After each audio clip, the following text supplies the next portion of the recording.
On va parler d'un sujet important. J'ai vu passer un article sur 20 minutes il y a quelques jours qui avait comme titre Je ne peux pas le chouchouter et en dévorer d'autres. Ils sont devenus végés ou véganes après avoir adopté un animal. Tout un programme qui me plaît déjà d'avance. On en parle. Un bon burger, les grillades sur le barbecue ou des spaghettis bolo, longtemps rien ne leur a fait plus plaisir, mais ça c'était avant.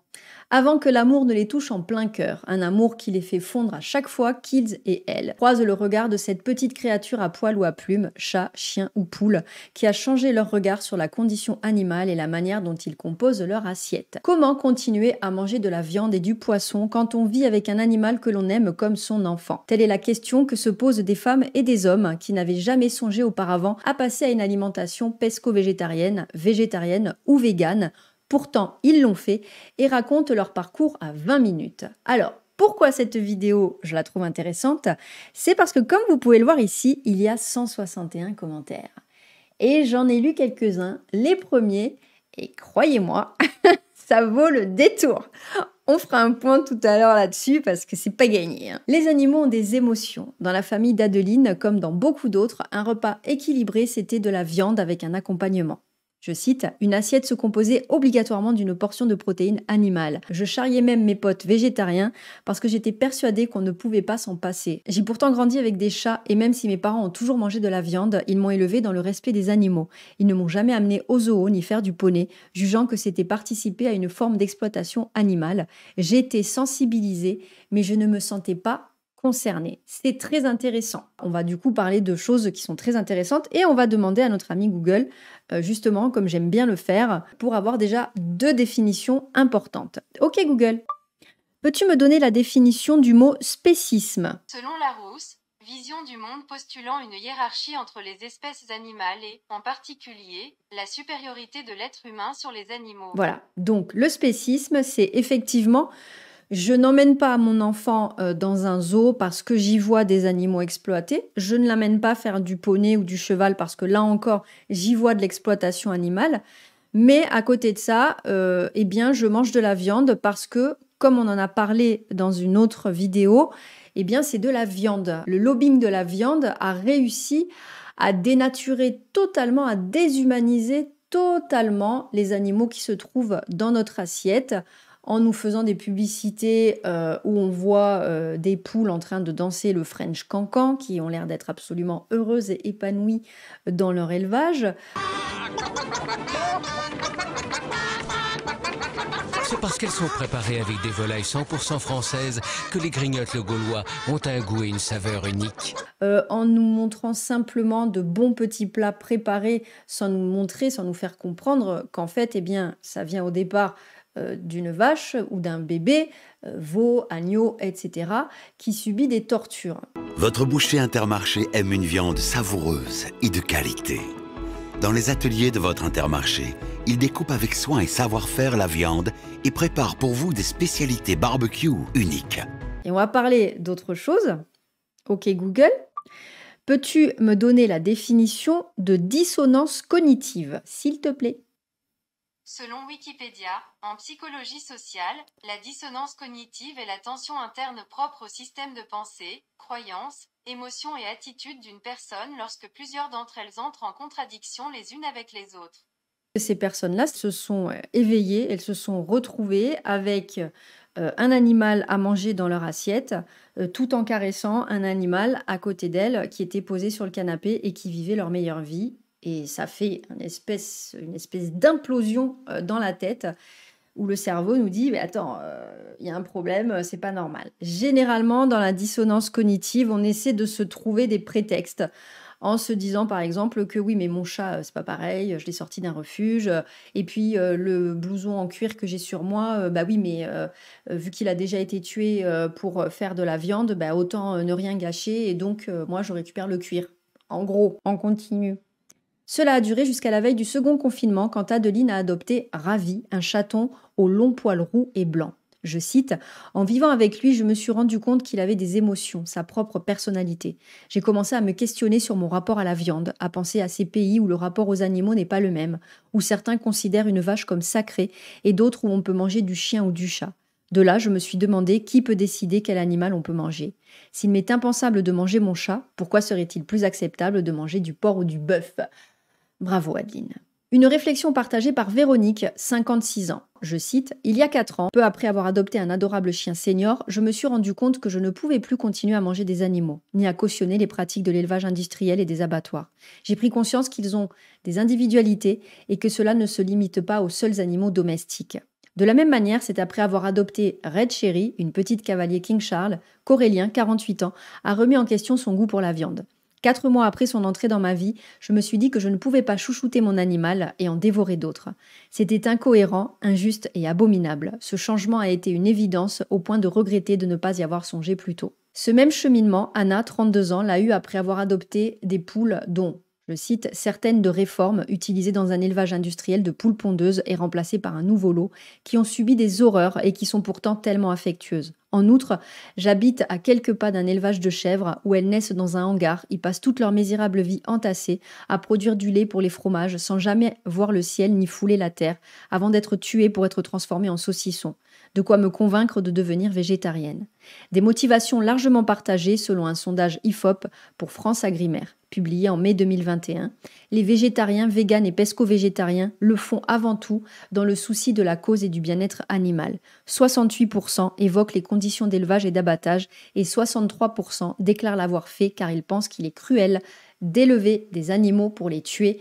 Et là-dessus, on est obligé de remercier L214 qui fait un travail absolument magnifique, on en a souvent parlé, et de toutes les autres associations. Je parle d'L214 parce que depuis 15 ans, on la connaît, c'est une fondation qui est là, qui existe, etc., et qui a permis de rendre aux yeux du grand public des images qui étaient autrefois cachées. Il y a d'autres associations qui se battent justement pour montrer ce qui se passe dans les abattoirs, dans les élevages, partout dans le monde. Gros big up à vous. Si pour Véronique, devenir végétarienne s'est fait très simplement en un week-end, pour d'autres, cela demande un temps d'adaptation. À l'instar de Mélanie, 30 ans, qui a toujours eu des chats. Je cite, « J'ai commencé par réduire ma consommation de viande, puis quand j'ai pris mon appartement et adopté mon chat il y a 5 ans, j'ai cessé d'en consommer chez moi avant d'arrêter totalement en 2020. Aujourd'hui, je suis pesco-végétarienne, je ne cuisine pas plus qu'avant. Il y a de plus en plus d'options végétales au supermarché, bien moins chères que la viande. » Alors, on reparlera du pesco-végétarien, mais effectivement, le pesco-végétarien, on a fait déjà plusieurs vidéos là-dessus, sur l'industrie du poisson, et donc on voit bien que c'est dramatique également. Mais là, aujourd'hui, on n'est pas là du tout pour juger ni le temps que mettent les gens à se sortir de cette dissonance cognitive et de ce spécisme, ni s'ils deviennent d'abord végétariens, puis ensuite ceci, puis ensuite cela. Le but, c'est vraiment de montrer que ça évolue et que pour 68% des personnes, c'est parce qu'effectivement, elles sont tombées sur des images d'élevage. C'est ce qui m'est arrivé lorsque j'ai regardé Sacrée soirée spéciale Brigitte Bardot. Je suis vieille, c'est-à-dire que pour les plus jeunes qui regardent, vous ne connaissez ni Brigitte Bardot, ni Sacrée soirée. Et si je vous dis Jean-Pierre Foucault, mais en tout cas, c'est ce qui m'a fait prendre conscience immédiatement à l'instant T où j'ai vu les images d'une vache qui était jetée sur une espèce de patinoire, je ne sais pas si ça existe encore, où elle se cassait les 4 pattes pour finir en fait emportée vers quelque chose qui allait finir de la tuer. Ça m'a totalement traumatisée. Et je n'ai plus jamais mangé un morceau de viande de toute ma vie, donc c'est bien que le travail de ces associations porte ses fruits, malgré le travail acharné du lobby de la viande qui essaie de nous faire croire le contraire. Quand elle dit quelque chose, je ne cuisine pas plus qu'avant, il y a de plus en plus d'options végétales au supermarché, bien moins chères que la viande, c'est vrai. Je vous assure qu'il y a 30 ans, mes parents galéraient pour me faire manger. Franchement, maintenant, devenir végétalien, c'est hyper facile. Comme elle, Adeline y est allée par étapes. Je cite, « Je pensais que ce serait dur, mais j'en suis arrivée à un stade où la viande me dégoûte. Je l'ai éliminée depuis plusieurs mois. » Ce dégoût pour la viande est évoqué par 43% des végétariens, véganes et pesco-végétariens, observe le sondage IFOP. Adeline poursuit sa transition alimentaire et essaie d'arrêter totalement le poisson, mais c'est plus dur. Un nouveau régime qui a poussé cette femme de 37 ans à revoir son alimentation au quotidien. Je cite, « Avant je commandais, j'allais chez le traiteur, mais aller vers le végétarisme m'oblige à cuisiner comme jamais, donc à manger plus sainement. C'est un peu plus compliqué pour trouver des restaurants proposant des alternatives végé sympas et pas juste une assiette de légumes ou des frites ou la célèbre ratatouille que l'on nous sert à tout va. » C'est vrai que c'est difficile, mais c'est en train de se démocratiser aussi, et c'est très bien. Idem à la cantine où je déjeune, relève la professeure des écoles, sans viande, l'assiette se résume souvent à du riz ou des petits pois carottes. Il y a des efforts à faire, alors ça c'est le drame de ma jeunesse, hein. Ma mère s'est énormément battue par rapport à ça. Mais alors moi j'étais dans une cantine où quand je disais juste les légumes s'il vous plaît, elle me disait non, il faut manger de la viande et elle me collait de la viande par-dessus. Bref, il y avait une vraie violence dans les années 2000, 90-2000 contre les végétariens en tout cas. Aurélien, lui, a d'abord opté pour le végétarisme. Ma transition de végétarien à vegan s'est faite progressivement. En 1 an et demi, ça a été très facile. Il n'y a aucun dérivé animal que j'ai eu du mal à cesser de consommer. Et après avoir arrêté de manger des cadavres, les produits laitiers, les œufs et le miel n'ont plus jamais trouvé leur place chez moi. Pourquoi le miel? Un peu comme pour les poules. On enferme les abeilles, on les utilise afin qu'elles produisent plus. Et lorsqu'elles meurent d'épuisement, on les remplace. Comment pouvais-je continuer à en manger? Évidemment, on va aller faire un petit tour du côté des commentaires. Vous vous doutez que je suis allée les voir un petit peu avant, mais il y en a même des nouveaux, donc on y va. Apprendre au 3e degré, mais les croquettes pour chiens et chats ne sont-elles pas fabriquées à base de bœuf, de poulet ou de saumon, par exemple? Les animaux ne seraient-ils donc pas eux-mêmes végétariens? Ça alors, c'est un énorme sujet. On aura l'occasion d'en discuter justement parce que si on décide d'avoir des animaux domestiques à la maison, eh bien, il faut respecter ce qu'ils sont. Et donc, un chat étant un carnivore strict, je ne vais pas lui donner, me concernant, des croquettes à base de graines de pois ou autres. Nous ne sommes pas carnivores stricts et donc nous pouvons nous en passer sans aucun problème. Ça, c'est un vaste débat. Je sais que beaucoup de mes amis donnent des croquettes véganes à leurs animaux. J'aurai l'occasion justement de creuser le sujet, de me rapprocher de ces personnes-là justement qui le font pour avoir des avis concrets et faire une vidéo de qualité et non pas simplement donner mon avis. Les véganes ne mangent pas de miel car d'après eux, c'est vrai qu'ils gros cons, c'est une exploitation des abeilles alors que ces insectes font du miel de leur propre chef. Je t'invite à aller vraiment regarder des vidéos justement sur l'exploitation des abeilles parce que si tu penses vraiment que ton petit miel vient des 3 ruches qui sont dans le champ à côté de chez toi, eh bien tu te mets le doigt dans l'œil. Les véganes ne s'habillent pas avec du cuir car cela vient d'animaux, donc il vaut mieux avoir des tissus en polyester ou coton produit hors Europe, pas d'œufs non plus car les poules sont forcées de pondre, etc. etc. No comment. Effectivement, tu ferais mieux de ne pas commenter parce que tu n'y connais rien. Je t'invite là aussi à aller voir ce qui se passe au niveau de l'industrie du cuir. Je ferai d'ailleurs une vidéo dans la lignée de la première vidéo que j'avais fait sur l'industrie des vêtements qui n'a pas beaucoup marché et c'est bien dommage parce que ce sont des sujets importants. Et pour les œufs des poules, a-t-on vraiment besoin, monsieur lecteur 54, ABA 1533, où vivez-vous? En alerte, alors lui il est au taquet, puis alors lui j'ai l'impression qu'il en a mis 2 là. C'est vraiment un sujet futile de préoccupation de ressortissants de pays riches qui ont toujours eu la chance d'avoir leur assiette pleine. Le jour où il y aura de réelles pénuries de nourriture, ces énergumènes illuminés, ils t'arrivent pas d'éloge, hein, se jetteront sur n'importe quel morceau de viande providentielle. Eh bien non, parce que c'est ce qu'on me demande parfois. Oui, mais si tu te retrouves sur une île déserte, est-ce que du coup, t'aurais pas envie, tu serais pas obligé de manger de la viande? Mais les gars, on a plus de chances que vous de s'en sortir puisque on arrive à survivre sans manger d'animaux. Donc sur une île déserte, je boufferai des cailloux, je boufferai du bambou, je boufferai du palmier, mais j'aurais pas besoin d'aller tuer l'unique petit sanglier ou l'unique petit lapin avec qui je vais devenir super pote et avec qui du coup ma vie sur cette île déserte va devenir absolument un rêve éveillé. Donc non, c'est idiot. Tous ces végétariens, il n'est pas content en alerte, hein. Tous ces végétariens et véganes ont-ils des dentitions d'herbivores ou d'omnivores? Tous ces végétariens et véganes ont-ils des tubes digestifs d'herbivores ou d'omnivores? Se considèrent-ils encore comme appartenant à l'espèce Homo sapiens? Isorius répond: nous sommes omnivores et nous sommes des Homo sapiens.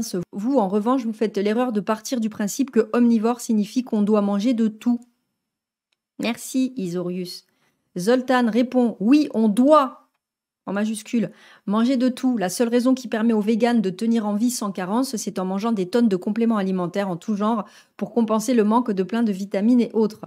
Sois végane sans aucun complément de l'ère moderne pendant 1 an et sois végane il y a 100 ans et reviens nous voir, nous parler de ton état physique. Ah, et trouve-moi un seul végane ou exerce des travaux physiques comme maçon ou autre. Végane, c'est juste bon pour tenir en vie devant ton bureau ou au RSA. Prouve-moi le contraire, un maçon ou garagiste ou tout métier physique ne tient pas 1 semaine avec de l'herbe et du foin. Ah, sérieux, faudrait l'encadrer. On a tout, on sait même pas par quoi commencer. Alors, le complément alimentaire, des tonnes de compléments alimentaires. Non, c'est faux. Le seul complément alimentaire indispensable aux véganes est la vitamine B12. C'est un complément alimentaire qui est très important pour tout être humain, c'est-à-dire que beaucoup, notamment de personnes âgées, en manquent et donc ont besoin d'être supplémentées, qu'ils mangent de la viande ou non. Beaucoup de personnes qui mangent de la viande ont également besoin d'être supplémentées en vitamine B12. Trouve-moi un seul vegan qui exerce des travaux physiques comme maçon ou autre. Franchement, on en connaît plein. Rien que mon chéri, il travaille en 3-8, il fabrique des feuilles à rouler, il est conducteur de machine, il fait 21 300 pas en moyenne par jour. Un maçon ou un garagiste ou tout métier physique ne tient pas une semaine avec de l'herbe et du foin. Non, en même temps, je ne mange pas que de l'herbe et du foin. Mon chéri non plus et tous les véganes, c'est pareil. Vegan, c'est juste bon pour tenir en vie devant ton bureau ou RSA, si tu veux. Tous les véganes, c'est connu, sont au RSA. Faut qu'ils arrêtent de manger des fruits et des légumes aussi, parce qu'ils ne peuvent pas manger, bon, la carotte qui crie. C'est dépassé, Patrice. Voilà, on a fait un petit tour. On va pas lire les 161 commentaires, parce que sinon j'ai le cerveau qui va exploser. Ce qu'on doit retenir, manger moins de viande est une tendance qui gagne du terrain ces dernières années et de plus en plus de personnes se définissent comme flexitariennes. En revanche, seule une petite partie de la population française est végétarienne, voire végane. On n'est pas nombreux, mais on est là. On est les irréductibles gaulois. Parmi cette portion, certains le sont devenus après avoir adopté un animal, déclenchant chez ces personnes une prise de conscience autour de la souffrance animale. C'est ce qu'on retiendra aujourd'hui. Je vous souhaite, hop, je reviens avec vous, une excellente journée. Réfléchissez à tout ça. Posez-vous des questions quand vous caressez votre petit animal à côté de vous. Pour ceux qui sont en transition, bravo. Pour ceux qui le sont déjà, bravo. Ça fait du bien de se féliciter parce qu'on aura fait partie de ces générations qui auront en tout cas essayé de changer les choses. Je vous souhaite une excellente fin de journée. Je vous dis à très bientôt. Comme d'habitude, n'hésitez pas à réagir dans les commentaires, toujours dans le respect. Ça fait avancer l'algorithme de YouTube et ça fait voir un petit peu plus mes vidéos. Et ça, c'est important, ça me fait plaisir et surtout, c'est gratuit. Soutenez cette chaîne en vous abonnant. À très bientôt. Ciao, ciao!